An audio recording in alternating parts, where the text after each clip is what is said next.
to a place where it is unobjectionable. To do this, a refrigerator uses a unit inside the box that takes up heat and a unit outside the box that gets rid of it. These units are called the evaporator and the condenser. They are tied together by connecting lines, referred to as the suction line and the liquid line. Also in the system are the compressor, which is a pump, the expansion valve, and in many systems, the receiver, a kind of storage tank. A chemical substance called the refrigerant flows through the system.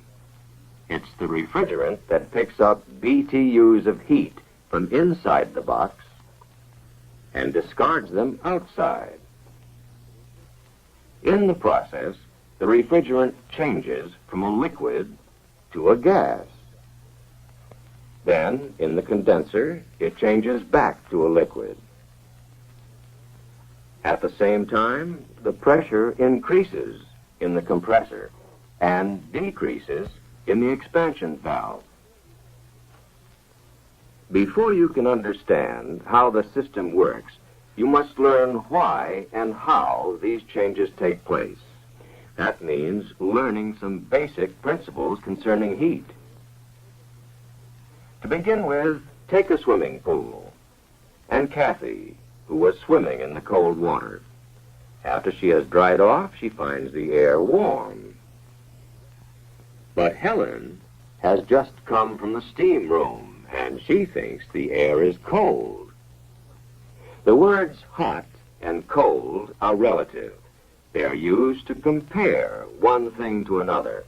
As the girls gossip together, Kathy gets warmer. Heat from the air passes to her body and warms her. But Helen gets cooler.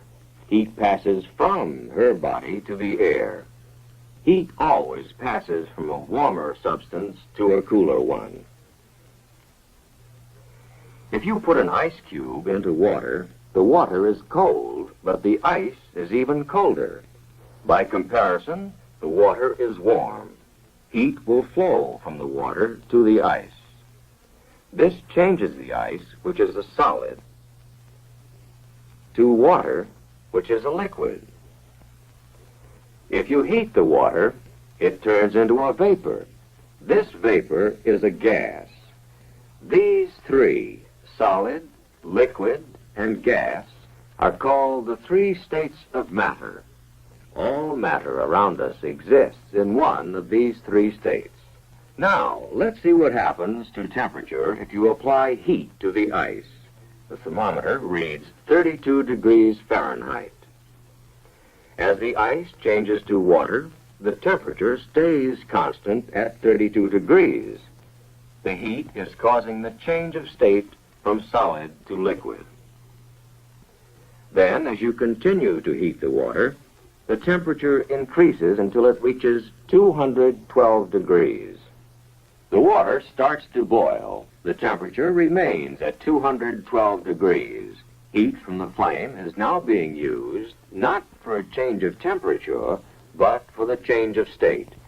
Remember, heat is taken in for the change from solid to liquid. Heat is taken in for the change from liquid to gas. Now, a change of state is always accompanied by a gain or loss of heat. This is a very important point. Any substance takes in heat when it boils or changes from a liquid to a gas. And any substance gives off heat when it condenses or changes from a gas to a liquid. Here's a container filled with gas. We add a thermometer to measure the temperature of the gas and a pressure gauge to measure its pressure. What happens if you push in on the piston? Answer: the pressure increases and the temperature increases. Now let the piston out. The pressure goes down and the temperature goes down. The rule is, When a gas is compressed, the pressure goes up and the temperature goes up. When a gas is allowed to expand, the pressure goes down and the temperature goes down. It's true for any gas. Now let's see how a refrigerator works. We'll begin at the receiver, where the excess refrigerant is stored. It is in the liquid state and under high pressure. The high pressure forces the refrigerant through the liquid line to the expansion valve. This valve causes a pressure drop. The high-pressure liquid becomes a low-pressure liquid. This is like letting air slowly out of a balloon. The air in the balloon is still under high pressure, but the air that gets through expands and its pressure drops. In the same way, refrigerant that passes through the expansion valve expands, and its pressure drops. The low-pressure refrigerant flows into the evaporator. Now, if any of the food in the box is warmer than the refrigerant, heat will flow from the food to the evaporator. So, in the evaporator, the refrigerant takes in heat and begins to boil. Remember, any substance takes in heat when it changes from a liquid to a gas. The gas is sucked through the connecting line into the compressor. As the piston moves down, the suction valve opens. The gas is sucked into the compressor. As the piston starts up again, the suction valve is forced shut and the discharge valve is pushed open. On this stroke, the gas is compressed. Remember what happens when gas is compressed? Pressure goes up, temperature goes up. The gas, now at high pressure and high temperature, flows into the condenser. The gas is hot, hotter than the surrounding air, so it gives up heat to the air. As the refrigerant loses heat, it starts changing back into a liquid. To complete the cycle, the liquid refrigerant returns to the receiver. Now let's review the whole thing. Refrigerant under high pressure flows from the receiver to the expansion valve. The valve causes a pressure drop. The evaporator takes in heat from the box. If anything in the box is hotter than the refrigerant, it gives up its heat to the refrigerant. As the refrigerant takes in heat, it changes from a liquid to a gas.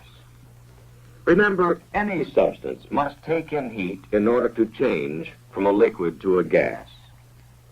The compressor sucks the vapor out of the evaporator and compresses it. This increases the pressure and temperature. The vapor is now hotter than the surrounding air. So, in the condenser, heat is given off to the air. As the refrigerant loses its heat, it changes from a gas to a liquid and flows into the receiver. Now let's consider some additional points that many refrigeration students have trouble understanding. In the evaporator, the temperature may be very low, perhaps 21 degrees below zero, and yet the refrigerant is boiling. How can anything boil at such a low temperature? Water boils at 212 degrees, but other substances boil at other temperatures, some higher than water, some lower. The refrigerant known as R12 boils at minus 21 degrees. There's no mystery about it. It's simply a property of the substance. The refrigerant in the suction line is carrying all the heat it picked up in the box, but its temperature is only about 5 degrees above zero. If you touch the line, it feels cold. How can something that's cold be carrying a lot of heat? Remember, hot and cold are relative terms. You know, when water boils, it's very hot. But refrigerant boils at a much lower temperature. So the refrigerant can take on heat, change to a gas, and still seem cold. Again, the reason is because the two substances